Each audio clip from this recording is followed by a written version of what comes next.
Bueno, bienvenidas y bienvenidos a la última de las clases, la clase 4. En esta clase vamos a abordar brevemente un tema que no por breve es menos importante y tiene que ver con la comunicación.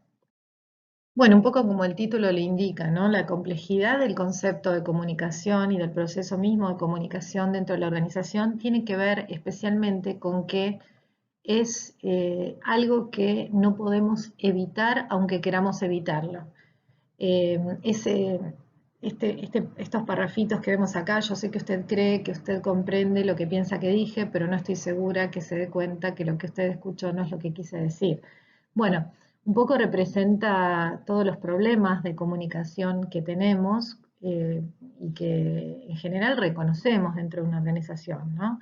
Somos muy malos comunicando, hacemos, digamos, interpretaciones erróneas o diversas de lo que verdaderamente sucedió, etcétera.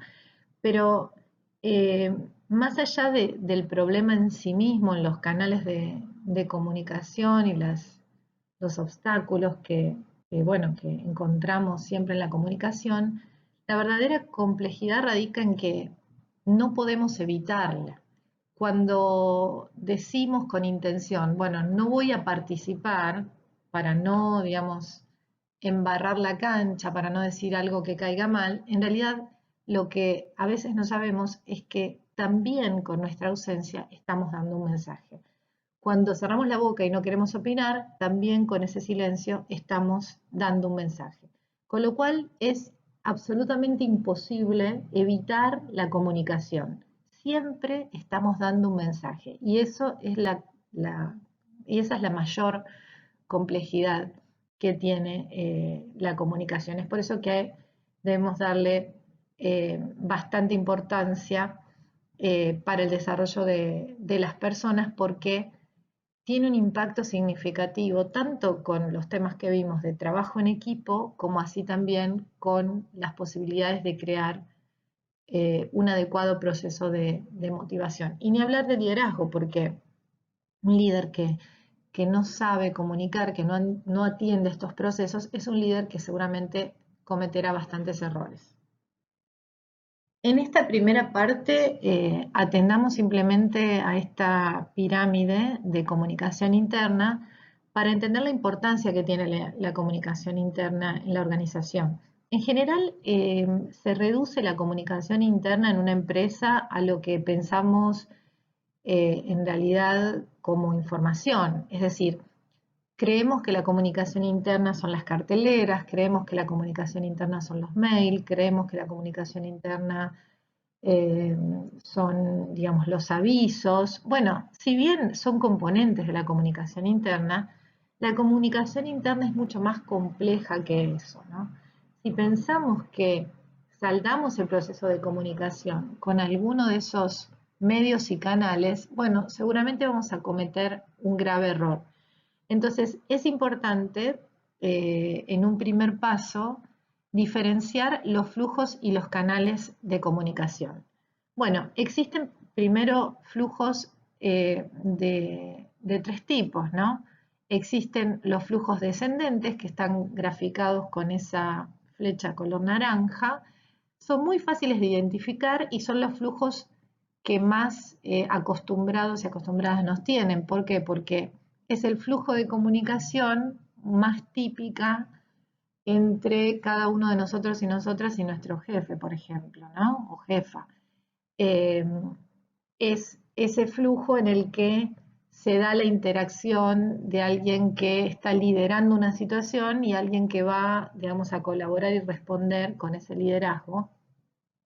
Y por lo tanto, el flujo de comunicación se da muy fácilmente porque es el esperable, ¿no? El esperado. No quiere decir que no tenga problemas, pero digamos, es un sentido y un flujo, en ese sentido, bastante usual para cada una de las personas de la organización.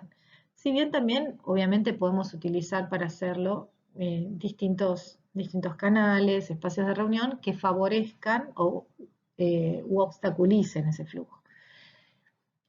Pero existe un flujo de comunicación que está pintado de gris, que es el ascendente, mucho más difícil y mucho menos usual en las organizaciones, que es el flujo que va desde la base hacia la cima de la pirámide, ¿no?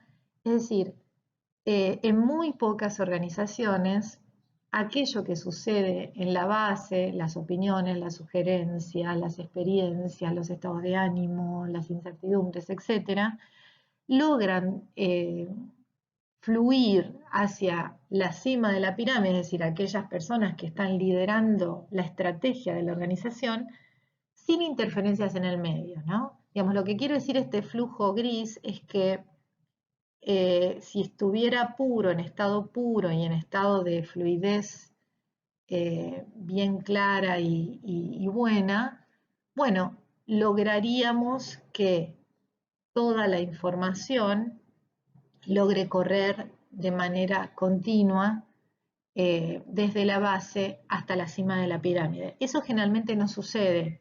Muchas veces, si el clima no es bueno en una empresa, en una organización, y esto pueden ser tanto empresas pequeñas como grandes también, ¿no?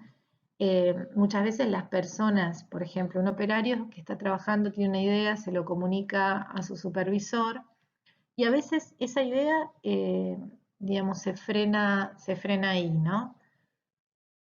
Se frena, puede ser que se frene, puede ser que el supervisor se la apropie y circula pero ya con otro autor.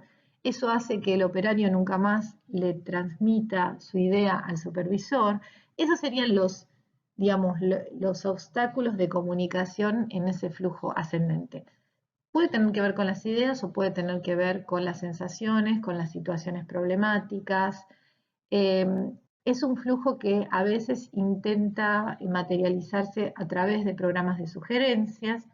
Lo que siempre decimos es que si bien los programas de sugerencias son interesantes, debemos tener preparado un sistema que logre administrar ese programa. De lo contrario, puede, digamos, crear aspectos negativos y contrarios. Si yo promuevo la participación a través de las sugerencias y luego no doy un feedback, no doy una respuesta respecto de lo que va a suceder con esa sugerencia o hago una interacción para entender mejor, ¿no? Si no hago nada de eso, la persona que emite la sugerencia seguramente va a pensar que no tiene sentido, porque quedó en la nada, ¿no? Fue un esfuerzo innecesario. Entonces, esos son los problemas de este flujo. Requieren una atención importante. Ahora, si logran generarse, llevan a la organización a otro nivel, a un clima y una cultura organizacional, de confianza organizacional que claramente le permite avanzar en cualquier otro tipo de innovación, de mejora continua, ¿no?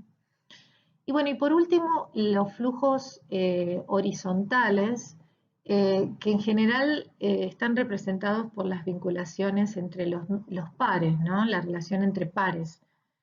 En general, cuando se trata del flujo horizontal, hablamos de,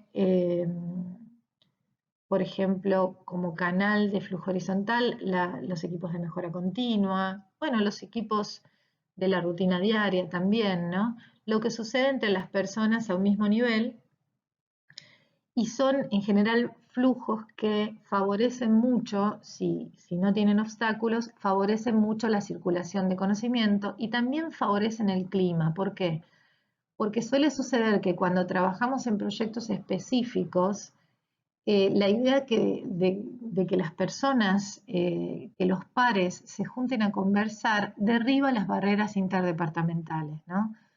Cuando yo estoy en general protestando por un área en particular, no sé, mantenimiento, sistemas, que son áreas que suelen ser bastante castigadas. Bueno, cuando estoy trabajando en un proyecto con esas áreas, me junto, me reúno y veo que en realidad también tienen problemas como yo, ¿no? Digamos, se empieza a establecer una empatía necesaria para avanzar ese nivel de confianza que buscamos en una organización. La verdad es que la identificación de los flujos es sumamente importante para recrear y potenciar canales. Los canales serían justamente los vehículos en los que esa información que queremos transmitir logra fluir y logra materializarse. En general lo que hacemos es apuntar directamente a los canales sin atender qué flujo necesitamos potenciar y vamos a los canales típicos. Podemos recrear otro tipo de canales que favorezcan esos flujos, por ejemplo las reuniones por fuera del tiempo de trabajo y el área de trabajo, ¿no?